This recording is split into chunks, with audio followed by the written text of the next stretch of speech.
So today's Monday. Sunday, I went to my buddy Chris Green's retired athletics track and field event. And then afterwards, I had him record an amazing podcast. I was super happy with how it went. And of course, it didn't pick up the right audio. So for context, I have a microphone on. Sorry, Chris. And I put one on him too. And the problem was I didn't double check that when I click the audio, which microphone. Because there's one on my laptop most of the time. Just like right now, it actually defaults to this one. So I almost never have to check it. However, every once in a while, it will default to my laptop. And it's super annoying because it does not sound nearly as good. And guess what? Lo and behold, that's happened to me once or twice with someone before. And that was yesterday. And then this morning, same thing happened with my producer, Kelsey Sharp, where I was even teasing her. I'm like, instead of using your phone, you should use one of these microphones because it sounds so much better. And I could post both, but the audio just doesn't sound good. And I would rather just redo it with them at another time. Now, when I redo it with them, it's not going to sound the same. In fact, it might sound worse because it's forced, or it might sound better because we've had more practice. So there's always different ways to look at these, and I've done this many times before, and it's probably still going to happen where I have a little technical difficulty. I wish it would just auto-synced to it, but for whatever reason, most of the time it does, and then it's the odd time that it doesn't. And there's something that I actually learned about from a strategy standpoint.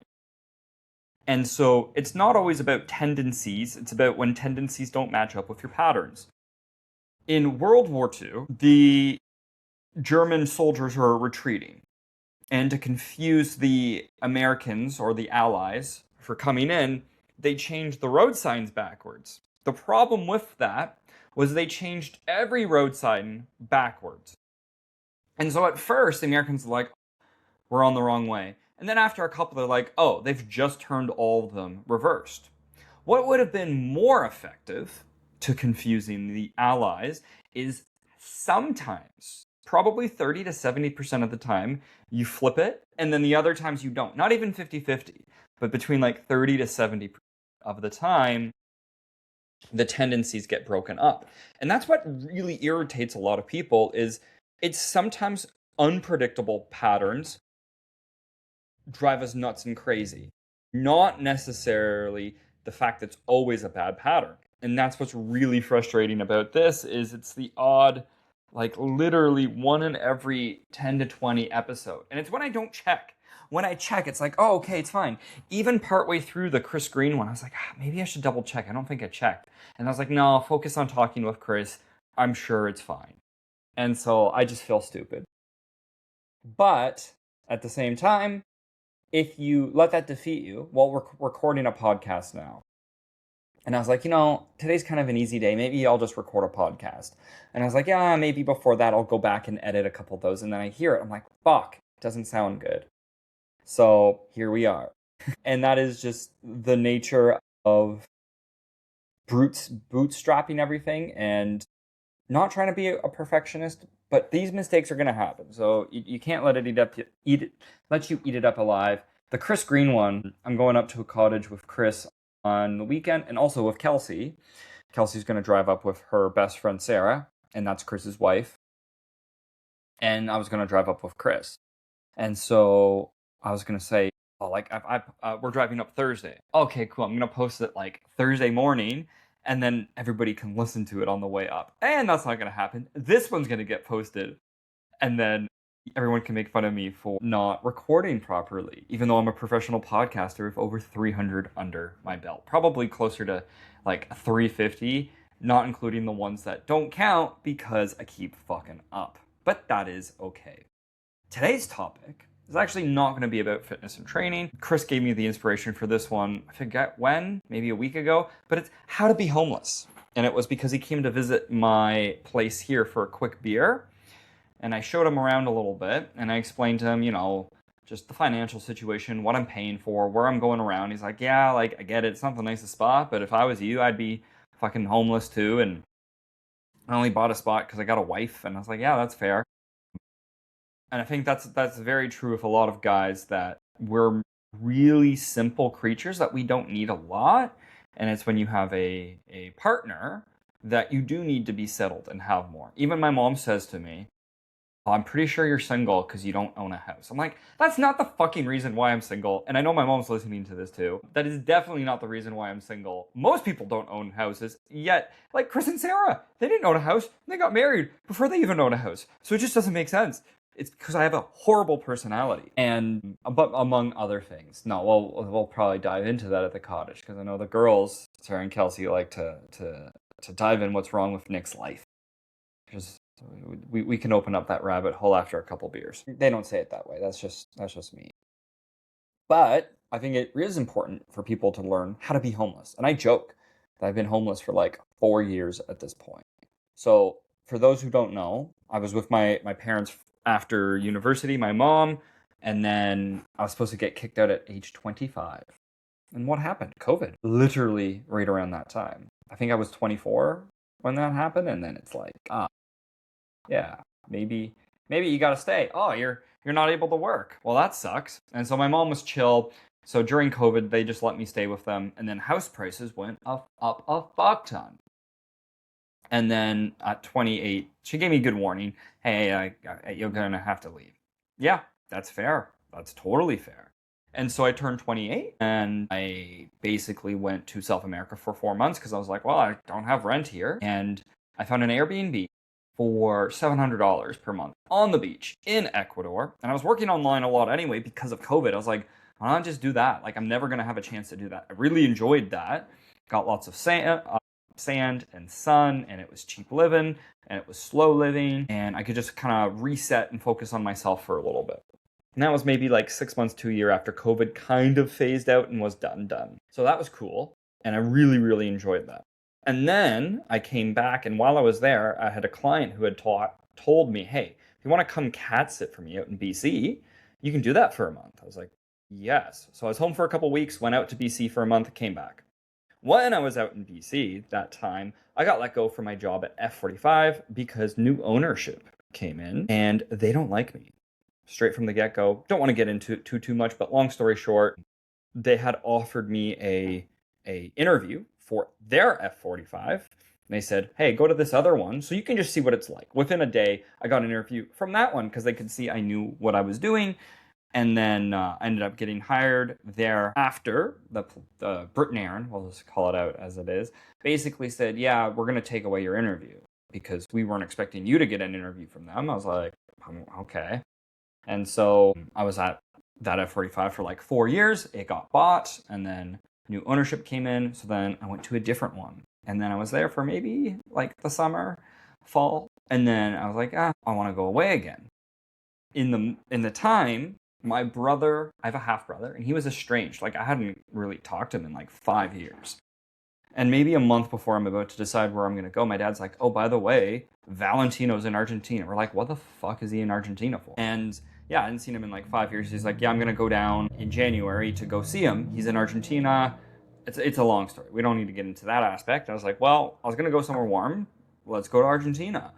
And so my dad was there, and then I went, and we had like a week overlap, and then I got to hang out with my brother for like a good chunk of time in Argentina, which was pretty cool. And then I went to Colombia, and then I went to Dominican. So what was I doing in between travels? Well, there was a friend of mine, Tess, and I got to stay at her house when I was home for the first summer on my own. Very, very, very cheap rent. And the reason for that was she had just started seeing a new guy, and she didn't really want to rent to a stranger. She didn't want someone to sign a year lease, but it was making a little bit of cash. So it was like a win-win situation. And so between my travels in Ecuador, I was paying like $700 a month.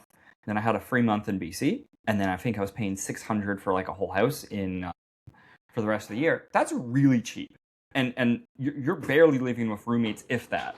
Like, I don't think I at all had to live with roommates around that time, which was really convenient. There was a short sublet I had from a friend, actually, in an apartment. That was like one of the most expensive sublets.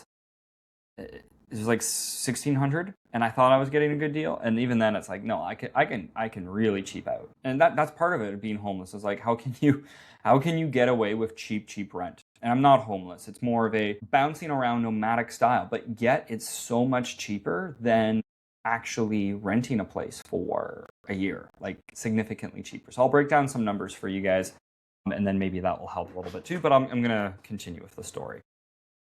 So then, after that, staying at Tessa's, I decided to go to South America, visit Valentino. And in Argentina, I think I got a one bedroom for 40 days for like 1,300. So it's just over a month for 1,300. And it was like in one of the nicest spots in Argentina. It's like you can't get that in Kitchener. And again, I get to travel, be somewhere warm, and build a bit of the business. And slowly but surely, when I'm traveling, I can focus on podcasting more. At the time, I was focused on blogs more. And that's kind of evolved into the podcast. On top of that, I can focus on content, videos, and getting stuff out there and trying to get more clients, right? And just providing decent service to clients while also traveling, which is really cool and unique. When you're a single young guy, you don't always get the chance to do stuff like that, at least not a lot of people. And if you were single and youngish, I'm old now, and you have a little bit of money and you can work while you're traveling, why not? Right? Seriously, like why do you need to stay in one spot? Anyway, so from there, I came back and I found I went to BC, I believe, for another month. And then I found a place for the summer with my buddy Brandon, and that was like 700 a month. Again, really cheap. Student subletting, that's what I'm doing even right now. And that was hella cheap. And again, can just work and save and work and save. And then when I was I'm trying to think, the summer ended and I was looking for a place in the fall. And this was like the most expensive that I kind of did for a long time. It was like for 7 months. It's like $900. But it was like a mansion with Michael. And yeah, super nice guy. I knew him from the gym. And he's like, yeah, you can rent a room for me. He had a gym in his house. It was like so much space, so quiet, good neighborhood, very convenient. And that's when I would have started podcasting just before that, when I was at the place with Brandon's. So then I ended up at Michael's. And yeah, that was really good. And then I found out, hey, and I actually didn't go away in the winter because my brother had just left back for Argentina. Like, I don't need to go see him. I can save some money and just kind of gut it out this winter. And it was a really bad winter. And then near the end of winter, it was like in March, he's like, hey, you need to be out for April. I'm actually selling the place. And he had told me a little bit here and there that was probably going to happen. I was like, okay, cool. I'll leave. And I'm like, I know I can find a spot for May because student housing usually is subletting May, June, July, August. I was like, well, I can go to Mexico, somewhere cheap, somewhere warm. I'm dreading this winter right now. And it's like, fuck no, let's just go somewhere for a month. And that's what I did. So I went to Mexico for a month, enjoyed that. And I did some good podcasting while I was there. And then I came back. And then I had a really shitty apartment. My buddy Brandon, I was looking for places for student subletting. It was $350 for a month. And I could make more than that in a day. Like, okay, I can't say no. Can you go check it out? He checks it out. He's like, yeah, it's fine. Dirty, shithole, shitty roommates that would just leave an absolute mess. It wasn't clean before. And it was actually really bad for my mental health. I ended up smoking a lot of weed when I was there. And I thought, okay, it's not going to be that big of a deal being here, because so many people asked me to do pet sitting. So I'd be there for a week and then gone, and then there and gone. But then I couldn't get in a routine. And yeah, it was a little dark. And it was so dirty, like you had to wear shoes in the house. And yeah, I could have cleaned it. I don't want to clean someone else's fucking mess, and then I'd be gone for a week, and then it would just be messy again. And I was like, yeah, this is not worth it. So that was one of the ones where I'm like, okay, I do need to spend a little bit more money. So I'm there, and then I was still figuring out what I was going to do. Parents were like, hey, we are okay if you come back. We are getting a dog. We could use a hand with the dog. And then I was debating on going to Toronto. So it was going to be a good like little bridge, and the Toronto place was getting extended a little further and a little further. And so I didn't know what to do. And they said, yeah, come for a couple months. That turned into until Christmas. And then they told me about their travels. which was going to be December, January, February sort of things, and then something in May. And then I was like, well, I can stay and help out, but like then it kind of interferes with my travels. I was going to go see Valentino, and so we decided on a little bit of an arrangement. Funny enough, then basically Valentino was coming back to Canada, so I was like, well, I already got my flight to Argentina. Then went anyway, got, again, comparable, same pricing as last time, but being my parents, it was relatively cheap, and then also some free rent for pet sitting. And pet sitting has always been a great way to get like an extra free month. So long story short, I've been here the last little bit. I came back to the parents for 1 month just to kind of get situated and sorted out. And I was been here June, July, August, and most likely I'm going to go to my buddies, Maroons, for what's it called? The fall, most likely. And then I'm actually might work in Toronto somewhat part-time as well. So I'm actually going to pull up something for you guys. We're going to do this math out loud here. So calculator, and I'm going to share my screen. I like this sharing of the screen. So we just have like a little calculator thing here. When I was out of my parents at the age of 28, maybe it was 27. I want to say it was 28. But basically, in Ecuador, it was $750 a month for 3 months. So what does that come out to be? $2,225. And you're in Ecuador. Yeah, you have to get there. There's other expenses. I'm just going to cover the rent, and this is what I got to pay. So that's 3 months. And then basically, it was then plus 1,600 plus 1,600. This is the boring part, so you can skip ahead by like 15 seconds if you need. Plus 1,600. It was another 3 months sublet my buddy Julie's. And then it was, so that's $7,000 and 50. So $7,000 and 50. We would then paid 600 times 6. 3,600 plus 750. So for my first year of being homeless, the grand total was 10,650. And that included 3 months of living in Ecuador and basically close to a month and a half actually of being in BC. There was a fun time in BC where I went back. I was there, back. I had to do that kind of twice. Each one was 3 weeks, so I consider it. Actually, I might have even saved a bit of rent on there. I think with my friend Tess, I asked for like half. So it was probably at 300 less than what the number showing here, which is 10,650. It could have been a little bit less. And I actually get to write some of that off for taxes. Why would I? Because I work online and I work at home. So I think it's like 20, 25% based off of like hours and all that fun stuff. So kind of cool. And I think that's relatively cheap. Keep in mind, this is not just for rent. This covers internet. This covers utilities. This covers furnishing. And that's relatively low, 10 grand essentially. And so that was my 1 year. Trying to then think about what the year after would have looked like. I would have stayed at Tess's, I think, until January, and then I think I left. So it would have been like 600.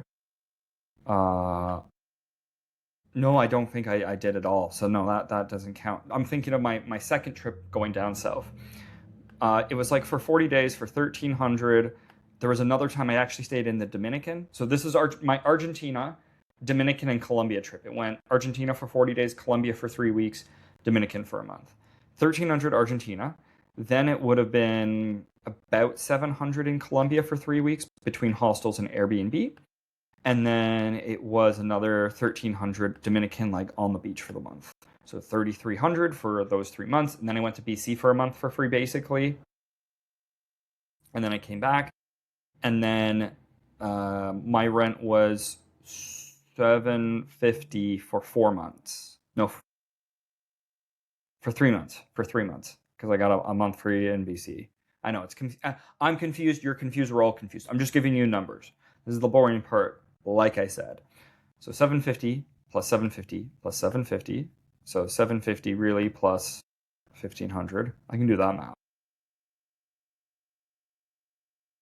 Right? So you're looking at 55, or 5550, 5,550 plus 918.36, 3,600.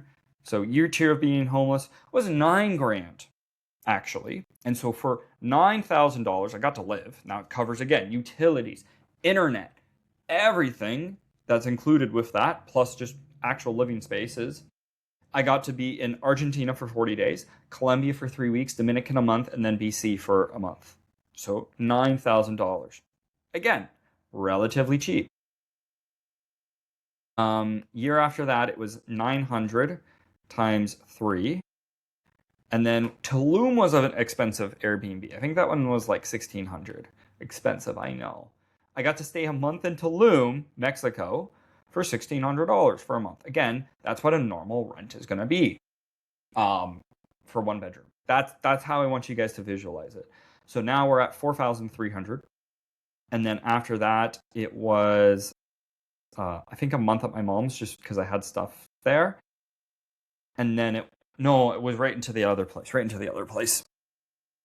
Then it was 3,000 or $350 plus 350, which is 700. So why don't I just put in 700 next time? Plus 700 plus at my mom's, I did have to pay rent. It was 600 for I think 4 months. She'd probably correct me if it was 3.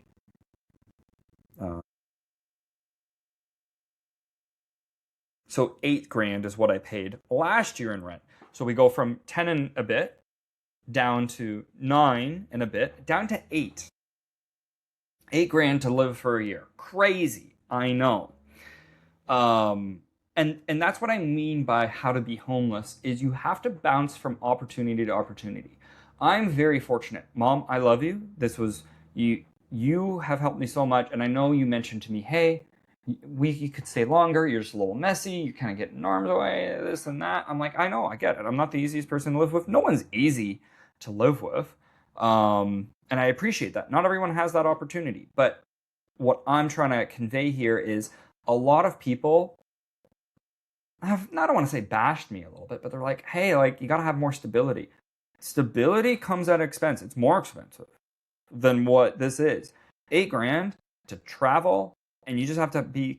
Yeah, my mental health took a little bit of a hit when I was at that one place. At least there was lots of pet sitting there, like for Roberto's for like a whole month, basically on off.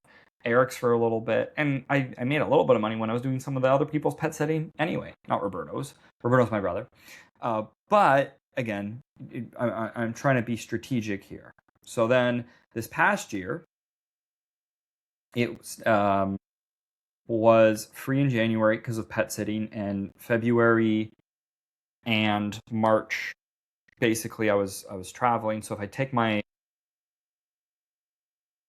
and I got April for free as well at my mom's, and May because of lots of dog sitting.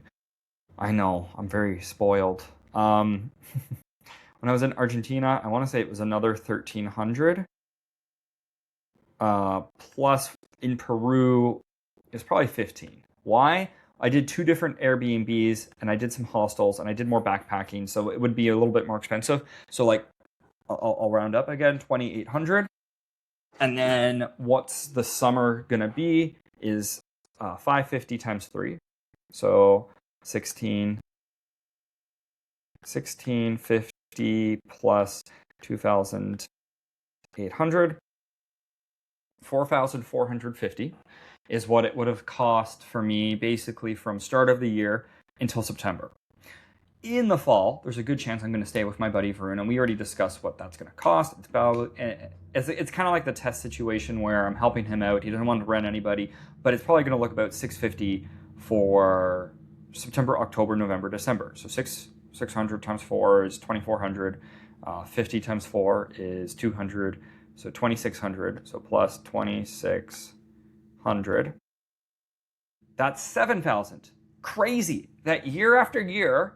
It's actually gone down by about $1,000 of what I'm paying for my monthly rent, which is I think that's really, really good for somebody who's self-employed, trying to save for a house. It's not like I'm not trying to do that. All of my money goes into the S&P 500s and whatnot, and it goes up and down and up and down. I don't think about it. I don't touch it. I think I got like $400 every month that automatically just goes there. So that kind of fills the gap of what I'm paying for rent and what a normal person pays for rent. Everything else just gets put away, just gets put away, just puts away. Why do I have to have a bigger nest egg before I buy a house? Because my income is variable. I don't have a salary. I could lose 2 or 3 clients, and those clients get based off the economy. The economy is not doing perfect right now, so that gives me a little bit of scarcity mindset, because I could lose a couple clients, and right away I'm more in a survival mode.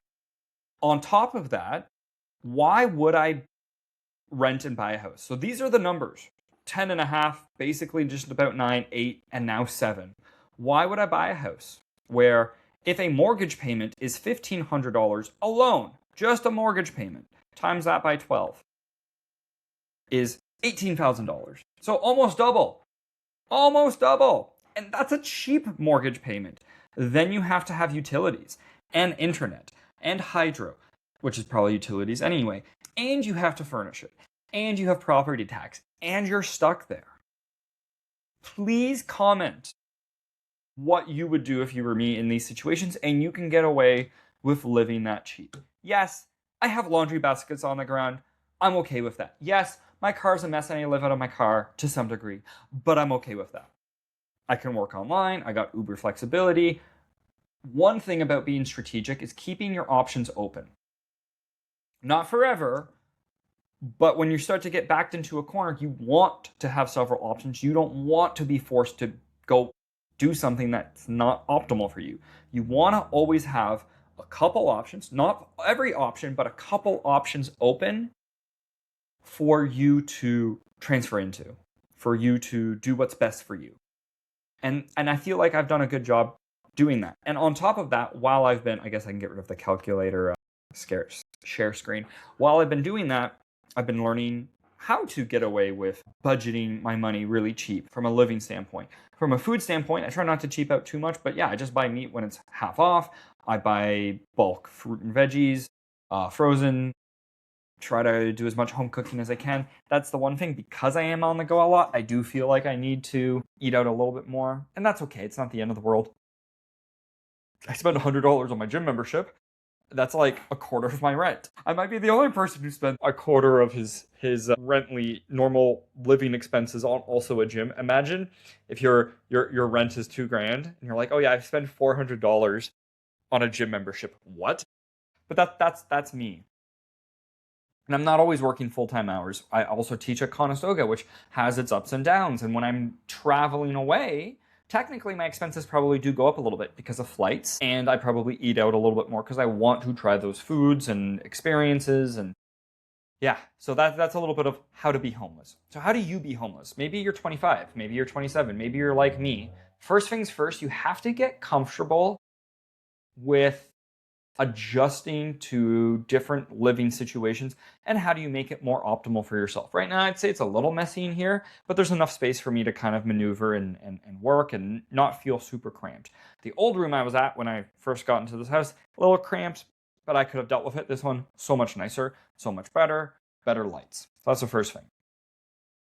You're going to want to be in a city location that's convenient for you. Of course, that is important. I would say you need to be able to pack your car up in like 20 minutes. Not because you need to pack your car up in 20 minutes, but right now it's just like I don't have furniture. It's literally just clothes. And even then, my mom's right. I probably could get rid of like half of them anyway, and that's even quicker.